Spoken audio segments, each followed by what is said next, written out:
नाशिक सिंहस्थ कुंभमेळा आता अगदी दारात आला आहे, पण महापालिकेची तयारी मात्र अजूनही कागदपत्रावरच आहे.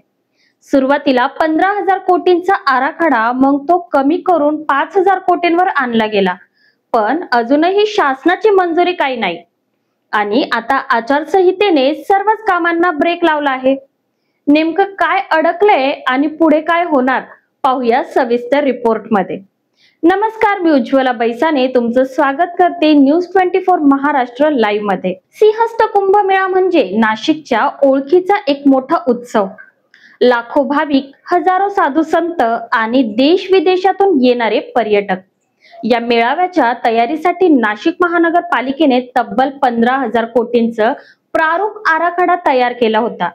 मात्र विभागीय आयुक्त आणि जिल्हाधिकाऱ्यांनी तो प्रस्ताव कमी करून सुमारे 5,000 कोटींवरच आणला आहे. पण दुर्दैवाने या आराखड्याला आजतागायतच शासनाची अंतिम मंजुरी मिळालेली नाही. दरम्यान राज्यात सलग 3 निवडणुका झाल्याने लोकसभा, शिक्षक मतदारसंघ आणि आता विधानसभा आचारसंहितेच्या कात्रीत अनेक विकास कामं अडकली आहेत. महापालिकेच्या दप्तरातले हजारो कोटींचे प्रकल्प आता थांबले आहेत. सिंहस्थांशी संबंधित काही महत्वाच्या योजना म्हणजे 342 कोटींची पाणी पुरवठा योजना, 150 कोटींचे रस्ते, मलवाहिका आणि जलवाहिन्या, Dwarka Nashik road double decker उड्डाणपूल, सिंहस्थासाठी बाह्य ring road Nashik Pune semi high speed railway मार्ग, दारणा धरण थेट पाणी पुरवठा योजना, मलनिस्सारण केंद्राची क्षमता वाढ, या सर्व प्रकल्पांवर आचारसंहितेचा थेट परिणाम झाला आहे. मे महिन्यातील लोकसभा निवडणुकीमुळे आधीच मनपाचे कामकाज रखडलं होतं. त्या आचारसंहितेच्या आधीच शिक्षक मतदारसंघाची निवडणूक आली आणि आता विधानसभा निवडणुकीमुळे सलग तिसऱ्यांदा विकास कामांना ब्रेक लागला आहे.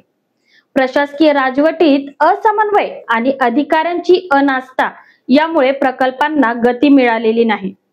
सिंहस्थ मेळा अवघ्या काही महिन्यांवर येऊन ठेपला असताना ही स्थिती चिंताजनकच मानली जाते. शासनाची मंजुरी आणि निधी विलंबित झाल्यास भाविकांसाठी व्यवस्था, वाहतूक, पाणी पुरवठा आणि स्वच्छता या सगळ्या बाबींच्या तयारीवर प्रश्नचिन्ह निर्माण होते. एकीकडे प्रशासनावर ताण वाढतोय, तर दुसरीकडे वेळ हातातून निसटत चालली आहे. आता पाहावं लागेल की आचारसंहिता संपल्यानंतर महापालिका या कामांना किती वेगाने चालना देते. या विषयांवर तुमचं मत काय आहे, कमेंट करून आम्हाला नक्की कळवा. आणि अशाच अपडेटसाठी चॅनलला लाईक करा, शेअर करा आणि सबस्क्राईब करा.